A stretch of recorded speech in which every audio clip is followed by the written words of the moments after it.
जय माता दी। नवरात्रि के इस पावन दिन में माता दुर्गा के साथ माँ लक्ष्मी की कृपा पाने के लिए हमें कनक स्तोत्र का पाठ करना चाहिए। नवरात्रि के दौरान माता लक्ष्मी की सबसे प्रिय मंत्र कनक धारा स्तोत्र आइए हम सुनते हैं हिंदी में। कनक धारा स्तोत्र एक ऐसी प्रार्थना है जो माता लक्ष्मी जी को प्रसन्न करती हैं।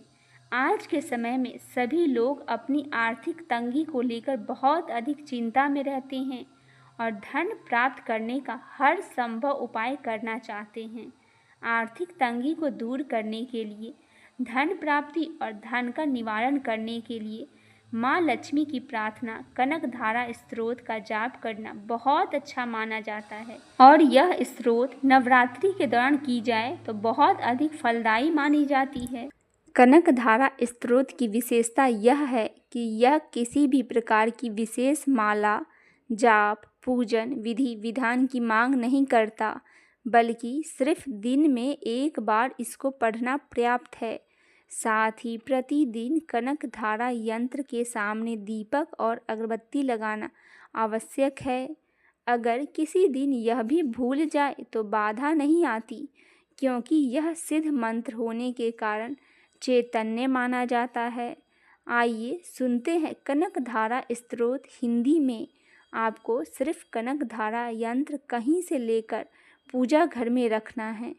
यह किसी भी तंत्र मंत्र संबंधी सामग्री की दुकान पर आसानी से उपलब्ध होती है।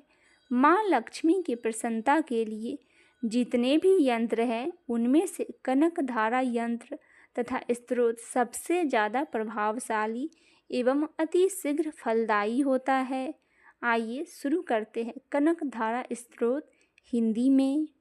जैसे भ्रमरी अधिखेले कुसुमों से अलंकृत तमाल तरु का आश्रय लेती है, उसी प्रकार जो प्रकाश श्री हरि के रोमांच से सुशोभित श्री अंगों पर निरंतर पड़ता रहता है तथा जिसमें संपूर्ण ऐश्वर्य का निवास है, संपूर्ण मंगलों की अधिष्ठात्री देवी भगवती महालक्ष्मी को वह दृष्टि मेरे लिए मंगलदायी हो।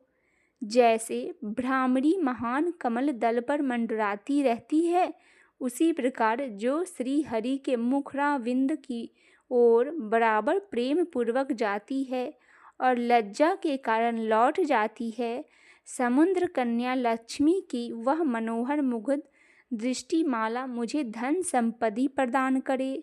जो संपूर्ण देवताओं की अधिपति इंद्र के पद का वैभव विलास देने से समर्थ है। श्री लक्ष्मी जी के नेत्र हमें ऐश्वर्य प्रदान करने वाले हो, जिनकी पुतली तथा बैरुनियों अनंग के वशीभूत हो।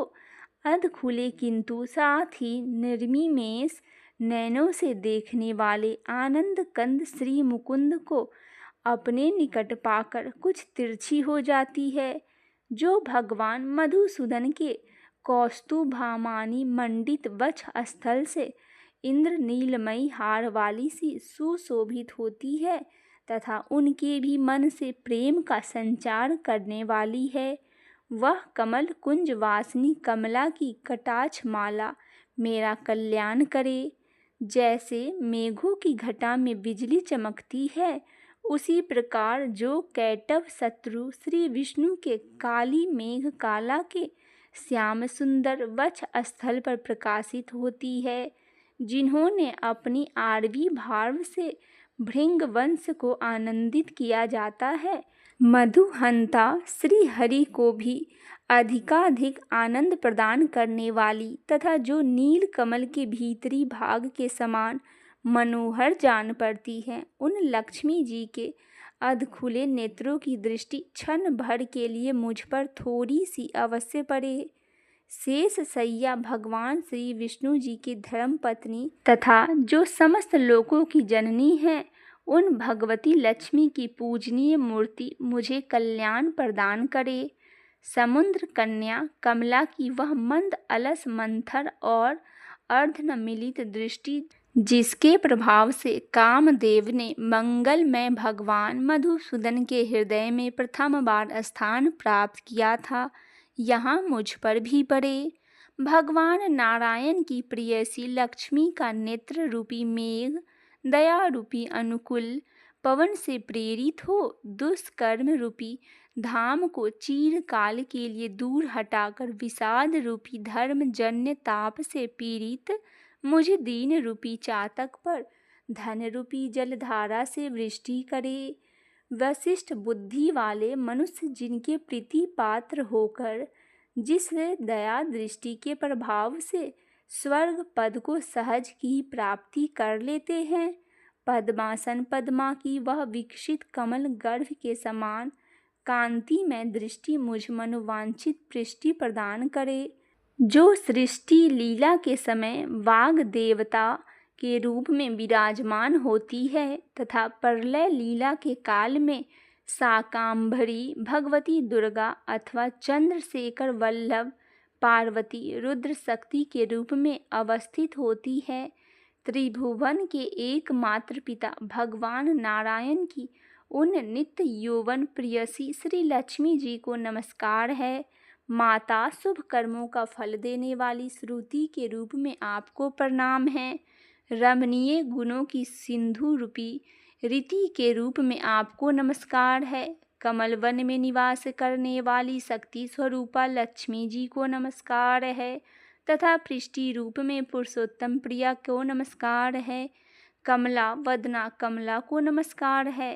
क्षीर सिंधु सभ्यता श्री देवी को नमस्कार है। चंद्रमा और सुधा की सगी बहन को नमस्कार है। भगवान नारायण की वल्लभा को नमस्कार है। कमल सदृश नेत्रों वाली माननीय माता आपके चरणों में किए गए प्रणाम संपत्ति प्रदान करने वाले संपूर्ण इंद्रियों को आनंद देने वाले साम्राज्य देने में समर्थ और सारे पापों को हर लेने के लिए सर्वदा उद्धत है। वे सदा मुझे ही अवलंबन दे, मुझे ही आपकी चरण वंदना का शुभ अवसर सदा प्राप्त होता रहे। जिनके कृपा कटाक्ष के लिए की गई उपासना उपासक के लिए संपूर्ण मनोरथों और संपत्तियों का विस्तार करती है। श्री हरि की हृदयेश्वरी उन्हें आप लक्ष्मी देवी का मैं मन वाणी और शरीर से भजन करता हूँ। भगवती हरि प्रिया, तुम कमल वन में निवास करने वाली हो। तुम्हारे हाथों में नीला कमल सुशोभित है। तुम अत्यंत उज्जवल वस्त्र गंध और माला आदि से सुशोभित हो। तुम्हारी झांकी बड़ी मनोरम है। त्रिभुवन का ईश्वर प्रदान करने वाली देवी, मुझ पर प्रसन्न हो जाओ। द्विगजों द्वारा सुवर्ण कलश के मुख से गिराए गए आकाश गंगा के निर्मल एवं मनोहर जल से जिनके श्री अंगों का अभिषेक स्नान संपादित होता है, संपूर्ण लोकों के अधीश्वर भगवान विष्णु के गृहिणी और क्षीर सागर की पुत्री उन जग जननी लक्ष्मी को मैं प्रातः काल प्रणाम करता हूँ। कमल नयन केशव की कमनीय कामनी कमले मैं अंकचनीय दीनहीन मनुष्यों में अग्रण्य हूँ, अतएव तुम्हारी कृपा की स्वाभाविक पात्र हूँ। तुम उमड़ती हुई करुणा की बाढ़ की तरह तरंगों के समान कटाक्षों द्वारा मेरी ओर देखो।